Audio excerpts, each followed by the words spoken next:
Welcome back to Reading Bear. Today, we will take a look at some new revenge stories. And if you enjoyed my content, please don't forget to subscribe to my channel and post some bear emojis in the comments. Let's go! The first one is titled, "The Best Revenge is a Happy Life and Having Your Cheating Ex Pay You Child Support." Grab a cup of coffee or tea because this is a long story. I apologize but hope it's worth your time to read. My revenge began with discovering my wife's infidelity. Let's call her Kerry. After 14 years of marriage and 3 kids, I saw a text appear on her work phone for just a few seconds that would forever change my life. It was a message that was sexually graphic and had no business being on anyone's work phone. It was on the lock screen and the sender's name was visible. Let's call him Perry. Background: I married Kerry when I was 25 and she was 22. I was teaching high school at the time and she was a RN. After having our first child, Kerry became a stay-at-home mum. Money was tight, so I took on an admin role in my department and coached 2 sports for the stipends. We made it, and after a few annual pay raises, I stopped coaching and took advantage of a program to earn an administrative credential. Once I made the jump to administration, our last child was ready for preschool and Kerry decided she wanted to go back to work. Nursing jobs are always available, but they're not always the best positions. Kerry pretty much had to start back at the bottom, working alongside nurses that were a lot younger than she was and could work back-to-back double shifts that took a toll on Kerry. When she asked her supervisor about other positions, she was told that without a BSN, she wasn't going to move up. At the time, Kerry had only the 2-year ADN. I told her that between preschool, after-school rec, and my retired mother, who was always willing to pick up the kids from school and watch them, I'd support her getting her BSN. It took her 3 years, but eventually she had her BSN and was promoted to a better position at the hospital. Things were good for a while. We had plenty of money, so finally moved into our own McMansion, bought new cars, etc. I'd moved from school admin to the district admin, so I had more time to spend with Kerry and the kids. She was working a more predictable schedule, and even with my often long hours at work, this change allowed us to finally take vacations to all the places we'd put on a list during our honeymoon. She kept that list in our wedding album. At some point years later, I noticed she's carrying 2 phones with her. When I asked her about it, she said that it was a phone provided by the hospital. I didn't question her explanation because my district had also given me the option of a phone or a phone stipend, which I took instead. Again, months went by and I thought we were a happy, perfect family. I charged my phone in our den while she charged her phones in our guest bedroom that doubled as a computer room so we could keep tabs on the kids while they surfed the web. I was updating software on the computer when I saw a light around her work phone. She had a habit of always turning her phones face down when charging them. Out of curiosity, I reached over to the phone and flipped it over. A message had popped up on the lock screen asking her when she'd like to be orally pleased again, but in much more graphic language. I also saw that Perry sent it. The world stopped around me. I just froze. My first thoughts were, what the hell was that about? It's her work phone. That kind of message gets people fired. Then it hit me, was Kerry having an affair? It's amazing how the brain works. I suddenly started remembering a lot of things Kerry had done that seemed odd, but I'd either dismissed them myself or immediately accepted her explanation. She was always walking out of the room to answer a call or return a text and claimed that it would violate HIPAA if I overheard her talking about a patient. I accepted this because education has similar privacy laws regarding students. She would sometimes come home with the faint smell of cologne on her clothes and claimed it was from helping to move male patients. Again, I accepted this at face value, but it always struck me as odd how it seemed to be same scent of cologne. Once the proverbial barn door was open, I started seeing a lot of things that I'd missed before. Our love life in the bedroom had cooled off considerably, which wasn't helped by her having to leave the house at odd hours to fill in for other nurses that called in sick. I also recalled where I'd seen the name Perry before, and a call to the hospital confirmed he was a doctor there. For the next week or so, I was walking around in daze trying to put all of the pieces together. One of our kids had left a book in Kerry's car, so it was an excuse to visit the hospital. Kerry had told me personal visits were frowned upon. My kid went up to get Kerry's car key. I'd forgotten my key to her car at home. I talked to a nurse in the lobby and joked about how work phones seem like a blessing, but all they do is put you on call 24 hours a day. This led to her eventually telling me that the hospital was too cheap to give cell phone to nurses, so only high-level executives got them, which didn't include Kerry. With pretty much everything confirmed, I took some personal time off the next day to talk to a divorce lawyer. The news she gave me was horrible. We lived in a community property state with no-fault divorce. I made more money than Kerry, she'd been the primary caretaker of the kids, and we'd been married for more than 10 years. Basically, if I filed for divorce, I'd be screwed. Lose the house, pay alimony, she'd get a huge chunk of my retirement, and I'd pay child support for the next decade unless I was lucky enough to be awarded joint custody. The worst thing she told me was that it didn't matter that she cheated. It didn't matter. I was crushed. There was only one person I could trust with this kind of information. She was a fellow teacher that had also made the jump to administration but was stuck at a school site. Let's call her Anne. Anne had been married at 19, but her marriage was annulled when he got some other woman pregnant. Since then, she'd focused on her career and we'd found we were kindred spirits in a lot of ways regarding K-12 education. I talked to Anne. She said something to me that changed my whole mindset: if you don't like the hand you're dealt, change the deck. I realized I had two problems. I made more money than Kerry and she had more time than me to be the primary caretaker of the kids. The second issue was actually kind of easy. At every district office, there are jobs that are fast tracks to higher positions, and there are jobs that administrators suffer through, like mess or KP duty in the military. One of these dead-end regulatory positions was open again. Ambitious administrators leave after a couple of years when a better position opens up. I sat down with our district superintendent and asked about being transferred to that position. At first he was shocked, but I told him that it was my time to take one for the team, and it would fill a hole in my admin experience. He agreed. It was really just crunching numbers with no personnel or student interaction, so I could set my schedule, even take a laptop home and work there. With my new free time, I began taking the kids to school, picking them up from school, not leaving them in after-school rec or having my mother watch them, and taking them home. I'd help them with their homework, make dinner, etc. While the end goal was to become their primary caretaker, I can't explain how much I really enjoyed taking a more active role in their day-to-day lives. My salary hadn't been reduced, so I needed to find a way for Kerry to make a lot more money than she was in current nursing position. I remembered Kerry being mad after she'd earned her BSN and a supervisor told her, in the future, bachelor degrees will be worthless and everyone will need at least a master's degree. Kerry had worked hard to get her BSN, and that supervisor's comment pissed all over her hard work. I talked her into starting a MSN program.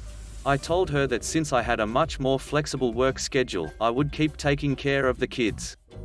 She was reluctant at first, then I said, you could have every evening free to study or go to class, whatever you want to do.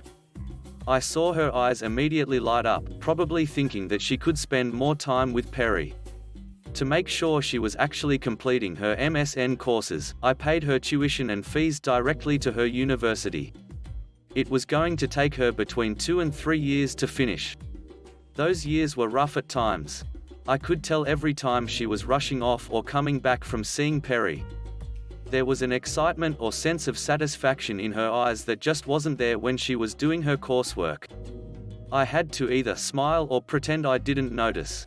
My temper got short at times and I found myself in arguments over petty nonsense. A couple of times I almost blew the whole charade, having to bite my tongue and apologize rather than scream insults at her that she deserved.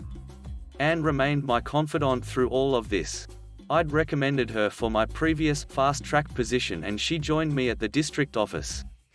Anne was qualified, hard-working, and ambitious and only needed her foot in the door to impress the higher-ups. I even got a few pats on the back for recommending her after she impressed everyone. Anne and I started our own affair. It wasn't some hot-blooded, passionate romance, but two friends giving each other what they need. Without Anne, I wouldn't have been able to maintain the charade of being the oblivious cuckold.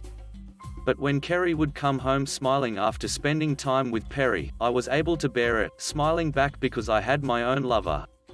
After 3.5 years, Kerry completed her MSN and was promoted at her hospital.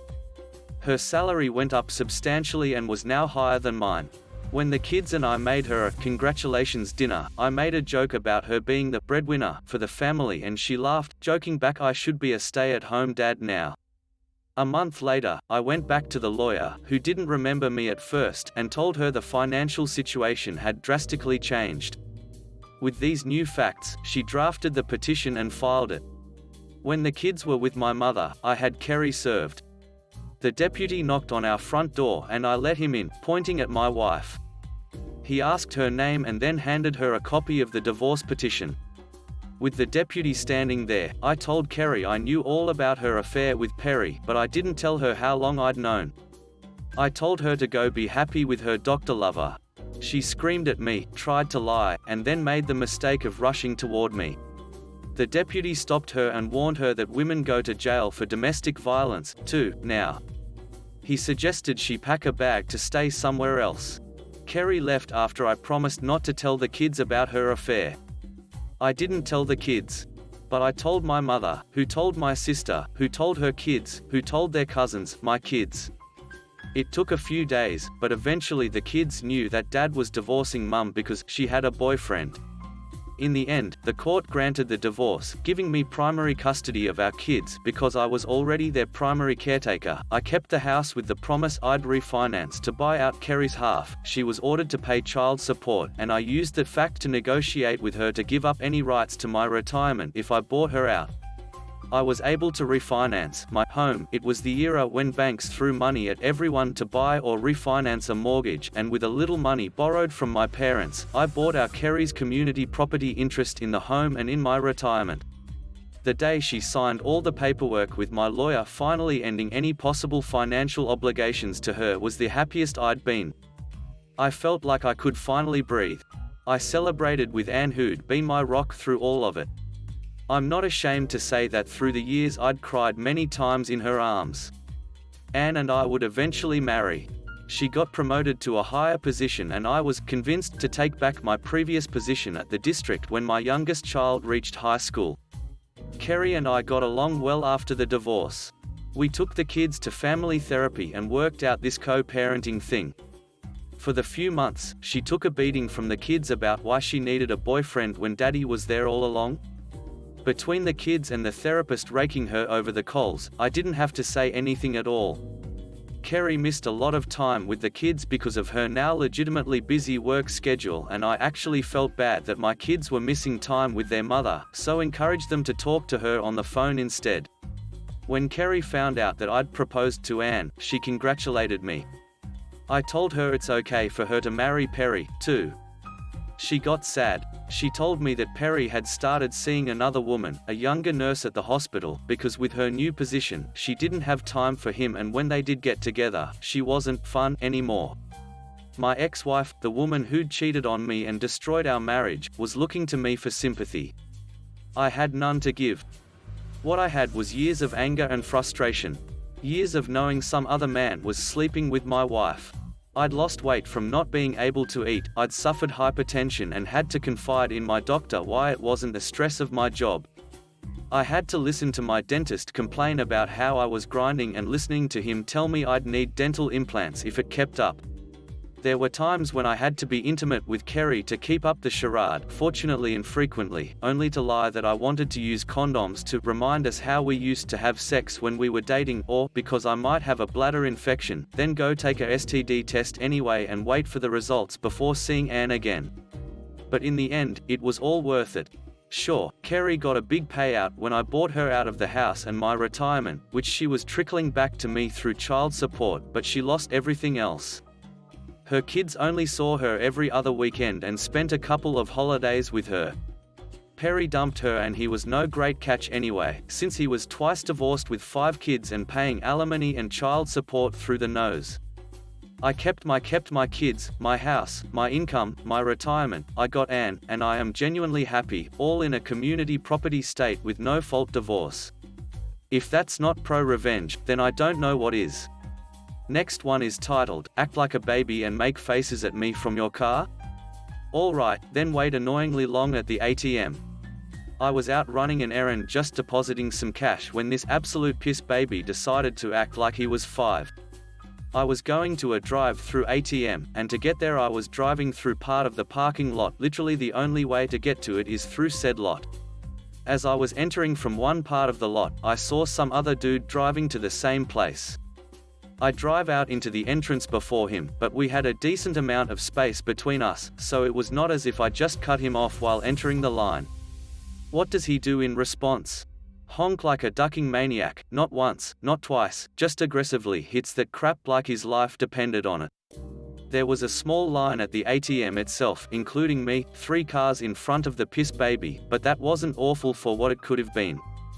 This guy was not having that though. I saw him looking absolutely irate in my rear view, and then he promptly and quite aggressively pulled out and floored it out of the ATM line. That's the last of that, right? Nope. Dude ducking comes back into the line looking annoyed as hell. He then proceeds to look like he was popping off at me, and even started sneering and making faces, like come on, are you a child, dude? Note, I am a 20-year-old woman, this guy looks like he's in his 40s. I get running errands and having a bad day, and maybe he was in a rush, but like crap man, just grumble, be annoyed, but if you act like a little piss baby, then get ready for me to be petty cause I was not having it. The 2 cars in front of me finished up pretty quick, but I had other plans. I was in no particular rush and I had to deposit 20-some bills. Like most ATM machines, you can just stick a wad of bills in and it reads them, but I decided to feed the machine each bill individually. This of course prompts me on the screen to either add more bills or finish deposit each time, which adds on a good minute or 2 of me being there. This didn't take horrendously long, so I didn't delay him that badly, but I know that every second counts to someone who clearly can't be bothered to wait. The most glorious moment is when I made eye contact with him through my mirror. He was sitting there very clearly steaming and annoyed at the wait, and I just had the biggest poo-eating grin. He probably couldn't see it, but it was enough for me that he was upset.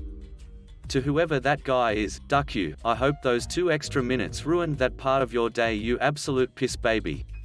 Next one is titled, Divorce Me While I Am Sick? That's fine, enjoy being single. Not my story, but a family friend's story. I knew this lovely German lady who I will call Heidi. Not real name. She was married to an Israeli man who I'll call Douche. Douche was a douche for a number of reasons. He worked with my dad in IT, who said he had a hero complex where he would cause disasters at work and then try to be the hero and save the day. We even suspect he caused a huge IT disaster at our national airport while he was working there. He was also really creepy. He creeped on my younger sister, calling her randomly and asking to pick her up. He was the exact opposite of his wife, who was lovely and sweet and charismatic, and I have no idea how they ended up together. Unfortunately, a while after we made friends with them, Heidi got very sick. Her colon stopped working, she almost died. Thankfully she was in a country with stellar healthcare who saved her life, but she found out she has Crohn's disease, and she had to get a colostomy bag. While she was recovering from her surgery, Douche announced he wanted to divorce. His words were, and I quote, "I didn't marry a sick woman. Ducking prick." He left her high and dry, and very soon was seeing someone else. He lost all the friends he had made in our country with his awful behavior. My family told him he was no longer welcome near us as we were there for Heidi. He finally ducked off back to Israel. Apparently he had got into quite a bit of debt while in my country, and skipped off to avoid paying. Good riddance, we all said. Heidi found her feet eventually. She took up photography, and went to university to study it. She did very well for herself, and lived a happy life free from Douche. After about a year, Douche contacted Heidi and she told us all about it. Apparently he was trying to sweet-talk her into going over to Israel to go through with the divorce proceedings. According to Heidi, your marital status is on your identity card in Israel, and it's one of the first things a girl asks to see when you go on a date. When the girls saw he was married on his card, they'd never go for a second date. So every time he'd call her asking when she was coming over, she'd put a huge poo-eating grin on and reply, "Oh, I don't know, I'm not really in a position to fly with my condition and all, maybe when I get better." He knew full well he won't set foot back here because his creditors were still looking for their money back. She would just relish in the knowledge that he was getting rejected by all those women he was pursuing in Israel while she chilled with us having a great time. Heidi is doing much better now. She went back to Germany, though still visits my family and her friends from time to time. She's still her awesome self. I don't know what douche is up to now, but I suspect after all these years he is still a douche. Last one is titled, "If You Won't Control Your Kids, I Will." Several years ago, a friend and I had met up for lunch and shopping.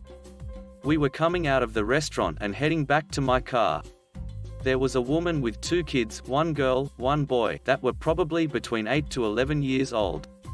The kids were running around close to my car and putting their hands on it. Of course, Mum wasn't doing a thing to stop them. I looked at my friend, we smiled at each other, and then I hit the panic button on the key fob right when the kids were touching the car. They screamed and the mum got mad. She started yelling at them because they thought they had set off the alarm. My friend and I ducked over to the next aisle because we were laughing so hard. I'd like to think they never touched another car again out of fear. Thanks for listening.